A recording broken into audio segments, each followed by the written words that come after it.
Vamos a hablar ahora sobre problemas de seguridad ciudadana y aunque parezca paradójico, lo vamos a hacer con un especialista en esta materia, que es el señor Enrique Castro, pero al mismo tiempo lo vamos a hacer con un especialista en Derecho Internacional, como es Gataz Abu Gataz. Y esto puesto que el gobierno ha anunciado un decreto legislativo que, según él, conviene para expulsar a los extranjeros que hayan cumplido condena. Yo quiero saber qué contiene de nuevo este decreto legislativo y cuán aplicable es en nuestra realidad. Señora y señor Castro, buenas noches. Buenas noches. Buenas noches. Muchas gracias. Bueno, el decreto legislativo 1350, que seguramente va a desarrollar de mejor manera el especialista, ya menciona la posibilidad de sacar, expulsar, retirar del suelo peruano a quien haya cometido un delito. Lo menciona, creo, como indeseable, no recuerdo bien el término. Pero esto ya estaba regulado, incluso con ¿Desde cuándo está regulada la expulsión 2018, de probablemente, sí, probablemente, 2018. pero... ¿Vía decreto legislativo o vía ley? Decreto legislativo. Sí. También. Sí. Lo que ocurre es que el decreto legislativo 1350 regula ya la expulsión de aquel condenado que cumple su condena, Sí. Yeah. pero además el Código Penal antes establecía lo mismo. El artículo, si no me acuerdo, es el artículo 30 del Código Penal, no soy penalista, Sí. establecía ya la posibilidad no la posibilidad, la obligación de expulsar al condenado que terminaba de cumplir su condena. Y además era una expulsión permanente, no podía regresar al Perú. El 1350, el Decreto Legislativo de Migraciones, la Ley General de Migraciones, establece la expulsión hasta por un máximo, con impedimento de regreso hasta por un máximo de 15 años. O sea que podrían incluso regresar. Ya. Ya. ¿Qué hay de nuevo ahora entonces? ¿Es menos restrictivo? ¿Es de lo que, del régimen que ya teníamos? Lo que yo he entendido de lo que ha dicho el Premier es que si antes la policía tenía 4 horas para investigar y determinar la identidad de la persona detenida que se presumía extranjera, ahora tiene 12 horas, tiene más tiempo. Ya. ¿Por qué es importante esto de la investigación? Pero eso no es para un condenado que ha cumplido su pena. No, es ese es para el flagrante. Claro, es el otro Ese es decreto. el problema. Es el otro decreto. Pero regresando al anterior, sí es más restrictivo porque el decreto supremo de la norma de migraciones señala la expulsión de quien ha cometido delito y ya cumplido su sentencia de cualquier delito. Sin embargo, la norma actual que se acaba de aprobar o que se va a aprobar recientemente señala delitos específicos. Entonces... O sea, están jugando a ser Matamoros, más macho que el resto, más duro que el resto, más Bukele que el resto, y sin embargo hacen un decreto legislativo que restringe el campo de aplicación de lo que ya era vigente. Así es. Y por otro lado está lo que justamente estaba señalando de que hay una posibilidad de restringir la libertad del extranjero para ver su identificación, que es el control de identidad, hasta 12 horas, me parece extensible hasta 12 horas, lo cual sí vendría a ser beneficioso porque pues hay que hacer coordinación de pronto internacionales para ver de qué se trata la persona que tiene. Mucho más democrático, ¿no? Darse 12 horas para tomar una decisión de ese tipo. Ahora, yo lo que quiero saber es qué hace el Estado peruano si decide expulsar a alguien. No lo mandan al cielo, no lo ponen en el limbo ni en la frontera, hay que mandarlo a otro país. Y eso supone negociar con otro país. Señor Sí. Gataz, Abu Gataz. Precisamente el problema es ese, ¿no? Que el procedimiento de expulsión implica un primer informe de la policía con una serie de datos que se piden, entre otros la identidad de la persona. Entonces, si la policía en 4 horas no logra determinar la identidad, se dificulta el proceso de expulsión. Está bien que lo amplíen a 12 horas, pero si quisiéramos ser un poquito más críticos del tema, podríamos decir que han debido establecer algo mucho mayor. Si yo detengo una persona y no logro identificarla, pues la mantengo detenida, o sea, además se presume que es delincuente, la mantengo detenida hasta que lo logre identificar. Y si esa persona quiere salir libre, que colabore con su identificación. Sí. ¿No? Ahora, una vez que se determina ¿Pero la eso se expulsión, puede decir, esa privación de libertad se puede decidir vía decreto legislativo? ¿O hay un juez que tiene que dar... yo entendería que se pudiera haber ampliado el plazo para identificar a la persona hasta los topes que establece la norma competente penal respecto de la detención de cualquier persona, ¿no? Si una persona puede ser detenida, no sé, 24 horas, cualquiera podría ser detenido 24 horas, incluso un extranjero para identificarlo. Y luego, en el transcurso de 24, 48, Sí, no soy especialista en derecho penal. Quizás lo sabe el señor Castro, ¿no? Porque se ha modificado, ¿no? Sí, pero lo que se preguntaba es cierto, porque los derechos fundamentales no son absolutos y las normas para regularlo es la ley. No Exacto. es una norma menor, no debería ser un decreto supremo, no debería ser, es la ley. Sí. Y esta no es la ley, no es una ley. Ahora, es una ley Es en una el norma con sentido rango de ley. que ha Es una sido norma con rango de delegada, ley. ¿no? Así es es. una facultad delegada por el Congreso Así es. al Ejecutivo, autorizada por el Congreso, a emitir una norma que tiene rango de ley. Pero parece más bien que abraza la propuesta que venía hace poco tiempo de la Municipalidad de Lima en términos de detención en caso de flagrancia o expulsión a quien haya cometido un delito. Y parece también que juega a abrazar también la propuesta que venía el legislativo hace una semana atrás con la permisibilidad en la legítima defensa. Entonces, no parecen ser propuestas en términos de una estrategia, sino más bien acuerdos políticos con quienes están proponiendo alguna medida para salvar en materia de seguridad ciudadana y están poniendo la atención en los migrantes.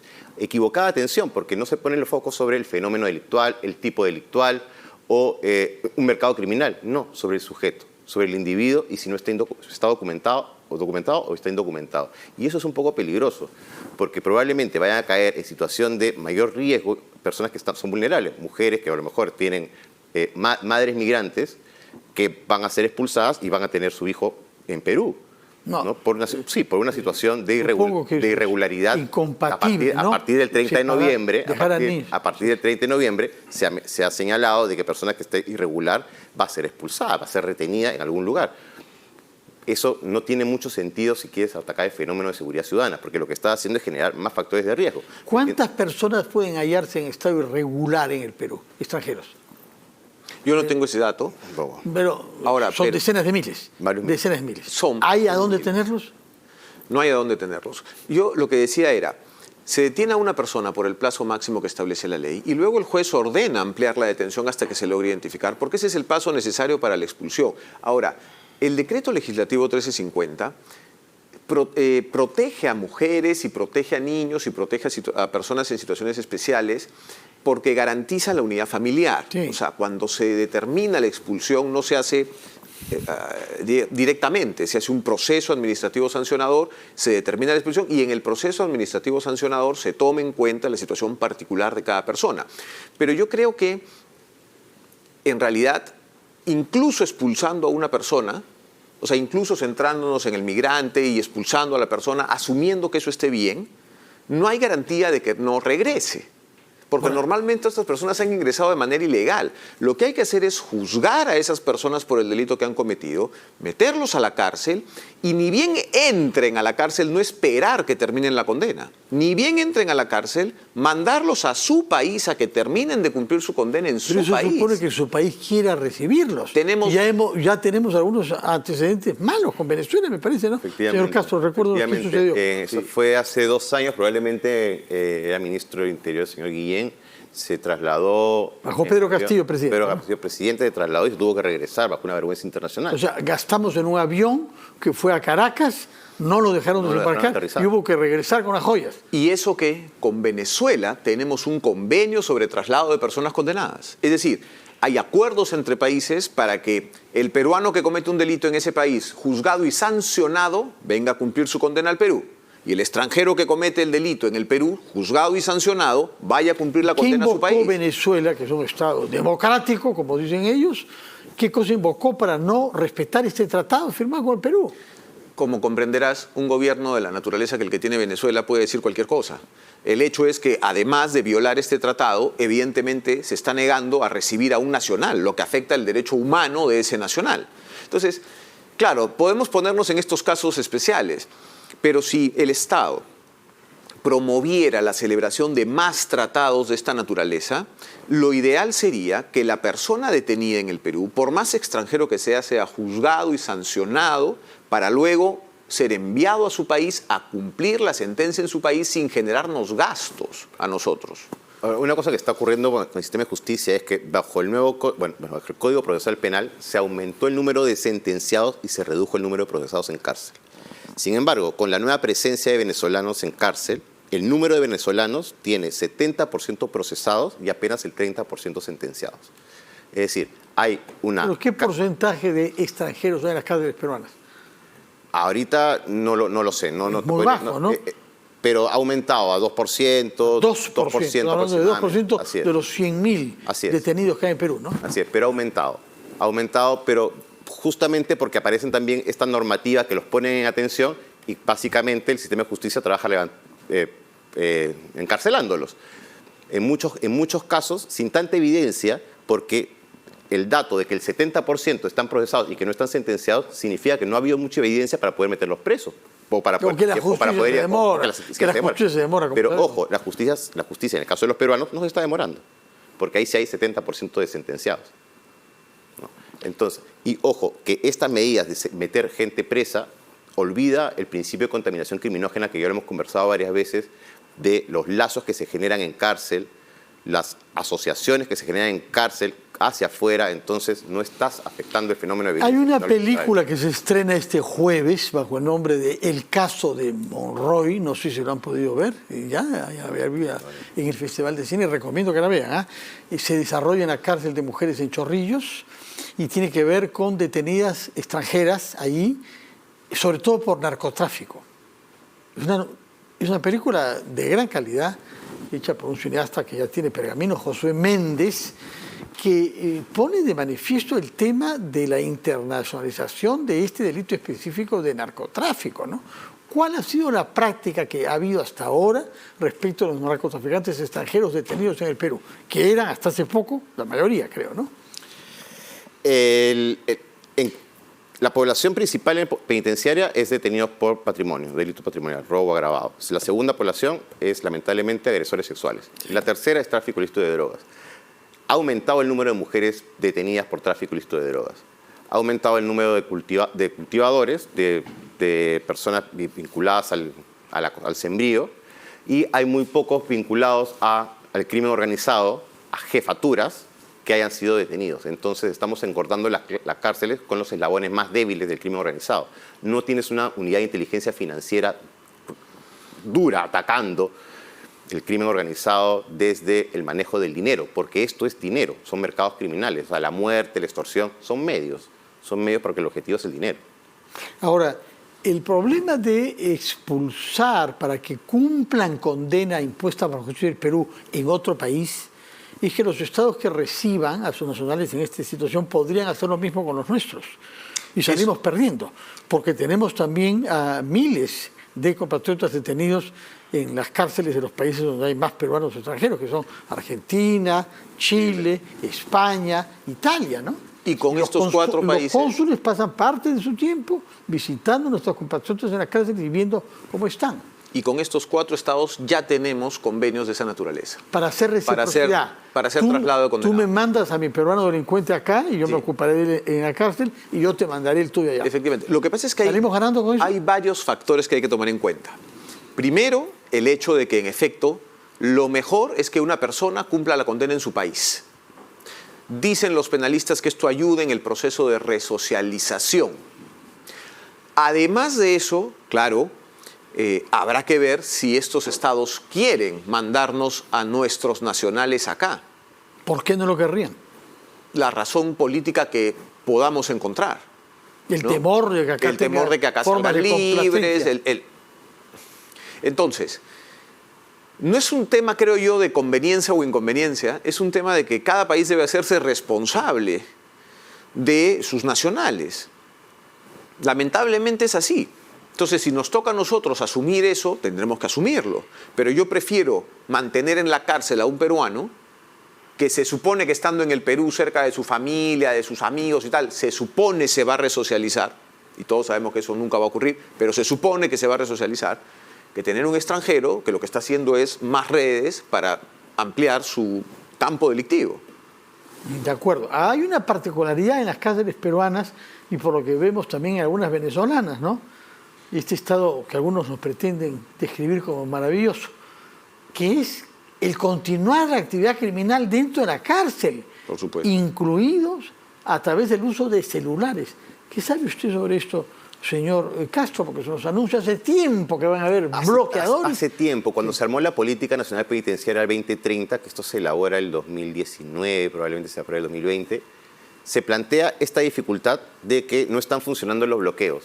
Entonces, si no funcionan los bloqueos, se plantea incluso en uno de los objetivos, que es seguridad penitenciaria, la posibilidad de infiltración o de chuponeo del espectro electromagnético de la cárcel. Si no se puede bloquear, entonces averigüemos qué es lo que están conversando, la información que sale y la información que entra. De eso se supone que un juez autorice la interceptación de las comunicaciones. Bueno, pero en todo caso se pediría, pues, pero no se ha pedido del 2019. O se pide, o el Congreso... ¿Eso es negligencia de quién? O el Congreso... ¿De INPE? La política la dirige el Ministerio de Justicia. El Congreso también pudo sacar una ley para que poder restringir las comunicaciones en el espectro electromagnético de las cárceles.